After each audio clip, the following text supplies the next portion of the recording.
Y Berlín, la segunda parada de un presidente en la búsqueda de nuevos horizontes económicos para su país en época de crisis a ambos lados del Atlántico. Y búsqueda que queremos naturalmente ampliar con el protagonista, con su excelencia, el presidente de Argentina, Alberto Fernández. Presidente Fernández, sea usted muy bienvenido. Muchas gracias por aceptar nuestra invitación al estudio en Deutsche Welle. El gusto es mío. Muchísimas gracias. Presidente, su encuentro con el canciller Olaf Scholz ha sido positivo. Digamos que también el canciller llamó a Argentina socio confiable. Habló de posibles colaboraciones, además. Y en el tema de exportaciones de alimentos y de gas, que es lo que usted promueve en Europa y también aquí en Alemania, son mercados además gravemente afectados por la guerra en Ucrania. ¿Qué logró? Nos preguntamos qué logró concretamente de parte del canciller Olaf Scholz. Yo vine a Europa con dos objetivos centrales. Uno, decir que efectivamente la Argentina está en una condición de privilegio para poder ofrecer alimentos y para poder ofrecer energía.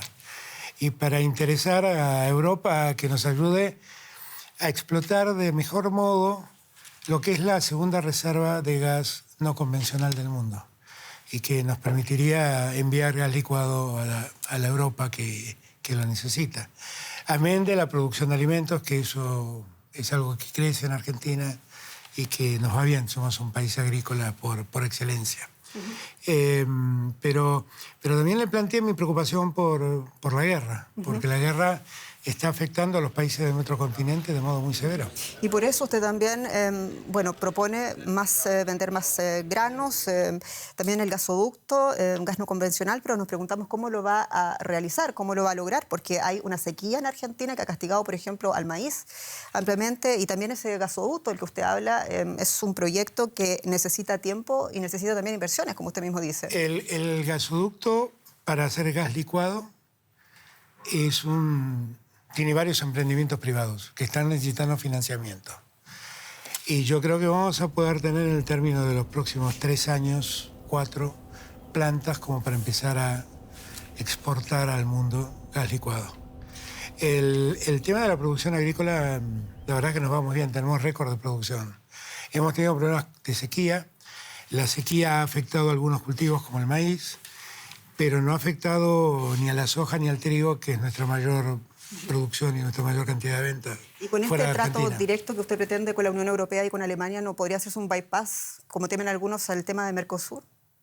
No. Nosotros queremos también que el Mercosur tenga un vínculo definitivo con Europa. Yo definitivamente me declaro un argentino europeísta. Yo creo que América Latina tiene que tener un vínculo muchísimo mayor con Europa. Y que inclusive si nosotros pudiéramos tejer un eje entre Europa y América Latina, se achicaría mucho el riesgo de que el mundo vuelva a ser un mundo bipolar ahora entre Estados Unidos y China, que son países en disputa. ¿Mejor con Europa que con China, presidente? Sí, porque China es una gran potencia, pero que no tiene lazos culturales fuertes con América Latina, no tiene historia con América Latina. Es un país que invierte, y es bienvenido, invierte fundamentalmente en infraestructura, pero la verdad es que Europa hace siglos que está en América Latina. Nosotros tenemos en Argentina empresas que llevan más de 100 años radicadas y que son europeas, empresas automotrices, empresas de todo tipo. Y por eso creo que ese vínculo cultural que tenemos definitivamente debe favorecer y facilitar el ingreso de Europa a América Latina. Presidente, hablando de los pactos económicos, usted dijo en una entrevista en Madrid que España es la entrada a Europa y sigue pensando, le pregunto yo, que Argentina es la puerta de entrada de Rusia a América Latina, como lo dijo ante el presidente Vladimir Putin cuando usted lo visitó en febrero pasado, en Moscú. ¿Ha cambiado usted de opinión con la guerra? No, bueno, a ver, yo lo visité a Putin en un momento donde la guerra no existía. Y si bien había como una tensión con Ucrania, la verdad es que no había ninguna señal cierta de que iba a ocurrir esa invasión y iba a ocurrir ese avance sangriento que después Rusia generó. Y la verdad es que cuando hablé de la puerta de entrada de Rusia, lo hice porque Rusia vivió un momento muy singular en América Latina, fundamentalmente con el suministro de la vacuna Sputnik. Y que eso le abría a Rusia muchas posibilidades de entrar a América Latina. Y yo estaba hablando de la importancia de que Rusia, en términos comerciales, pueda tener en Argentina una puerta de ingreso. Usted recuerde que la vacuna Sputnik se fabrica en Argentina, que pudiera tener una puerta de acceso al resto de América Latina. Y las vacunas rusas llegaron a tiempo también en un momento muy complejo. Muy complejo y llegaron a muchos lugares de América Latina. Ahora, para terminar de contestarle, tengo muy en claro que el presente es otro y que evidentemente, después de la pandemia que hemos vivido, después de que se hayan muerto 6 millones de personas, moral y éticamente no podemos avalar ningún acto de violencia y mucho menos una guerra de estas características. Entiendo, presidente. Usted es el presidente de un gobierno que apoyó además la condena de Rusia en el Consejo de Derechos Humanos de la ONU. Se manifiesta, sin embargo, en contra de las sanciones a Rusia y de la expulsión de Rusia del G20, que sin embargo son dos cuestiones muy importantes para Europa. Y yo le pregunto aquí, ¿cómo sigue entonces la historia en este punto cuando usted ha propuesto un fortalecimiento del diálogo, de las relaciones transatlánticas como presidente del bloque CELAC-Unión Europea? Es que yo creo que no tiene que ver una cosa con la otra. Yo lo que planteo es que las sanciones económicas a Rusia repercuten negativamente en todo el mundo. No es que las padece Rusia. Sí, Rusia las padece, pero las padece todo el mundo. Cuando se lo sanciona a Rusia, hay un sinfín de petróleo, de gas, de trigo que deja de llegar al resto del mundo. Y nosotros tenemos zonas de nuestra América Latina, Centroamérica, por ejemplo, que con el cambio climático ha convertido en zonas desérticas, zonas que antes eran productivas. La verdad, ponemos en riesgo la seguridad alimentaria de muchas personas del continente y ponemos en riesgo la seguridad energética de muchos países del continente. Tenemos que avanzar muy rápido, no se nos va el tiempo, presidente. Hay mucho todavía que le quisiera preguntar. Este jueves se va a hacer pública, usted sabe, la cifra de inflación en Argentina y nos esperan buenas noticias. Como está sucediendo en todo el mundo, realmente el aumento de los precios lo están pagando los más pobres y desde el frente de todos le critican a usted haberse olvidado de los pobres, en contraste también con un tibio comportamiento hacia la clase empresarial. Dicen que multiplicó sus ganancias en la pandemia, esa es la crítica principal de las filas de gobierno. ¿Está consciente usted, presidente, que usted ha decepcionado a parte importante de su electorado? No, yo no he decepcionado a parte de mi electorado, eso es lo que dice alguno. Yo no he dicho semejante cosa, no pienso semejante cosa. Yo lo que sí creo es que la pandemia afectó mucho a la sociedad argentina. Argentina vivía un momento de enorme crisis cuando yo asumí. Cuando yo asumí, la inflación era el 54%, para que lo tengamos en claro. ¿Su gobierno ha sido una víctima de la pandemia? El mundo fue una víctima de la pandemia.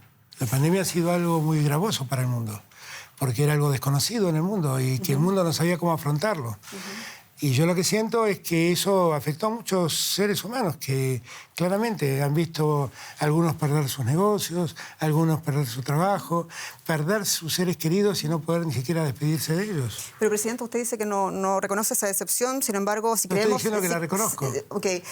Pero lo que digo es que no es la causa del gobierno, la causa es la pandemia. Entiendo, sí, pero sin embargo, si tomamos en cuenta la Argentina encuestas, si creemos en las encuestas de Argentina, le otorgan un 68,5% de desaprobación en la gestión y ubican de nuevo a Cristina Kirchner y a Macri, otra encuesta, como los políticos con más posibilidades hasta el día de hoy. Usted dijo en España que usted se quiere presentar para el año 2023 como presidente y yo le pregunto a usted de dónde va a sacar los votos. Los votos van a salir de Argentina, pero la verdad es que el problema mío no es la reelección mía. El problema mío es ver cómo sacamos a la Argentina de ese lugar. Y la verdad es que yo confiaría un poquito menos en los números de las encuestas, que están muy manipuladas. Lo que digo sí es que yo tengo un solo problema que tengo que lograr, tengo un objetivo que lograr, y es que nunca más el neoliberalismo gobierna en Argentina. Porque eso fue Macri. Mi gran adversario, mi gran enemigo es Macri. Después el tema de la reelección... Pero usted dice que su enemigo es el presidente Mauricio Macri, muy breve. En realidad, según una encuesta también publicada en Argentina, dice que prácticamente la gente que va a votar, por ejemplo, por esa rebaja en los subsidios, liberación de los subsidios del gas y de la electricidad, son personas que están de acuerdo con el macrismo, que están de acuerdo con el presidente Labaña. Yo le pregunto, ¿para quién está gobernando usted? Porque son los sectores más altos. Pero usted debería por ahí conocer un poco mejor cómo es el tema. Por ahí no se informó bien. Lo que estamos planteando es que la Argentina deje de subsidiar a los sectores más ricos de la Argentina. La Argentina hoy está subsidiando la energía al decil, al 10% más rico de la Argentina. Y lo que nosotros estamos planteando es que eso no es justo en términos igualitarios. Ahora, que ese 10% lo vote efectivamente a Macri, sí, es posible. Son los sectores más ricos, son los que se beneficiaron con la concentración del ingreso en épocas de Macri. Una frase, señor presidente, permítame, ¿va a ir a la Cumbre de las Américas?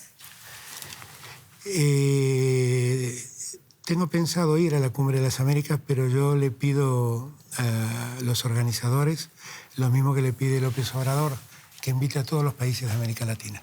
Señor presidente, muchas gracias por su tiempo, por su honestidad en responder. Gracias por estar en Deutsche Welle. Gracias.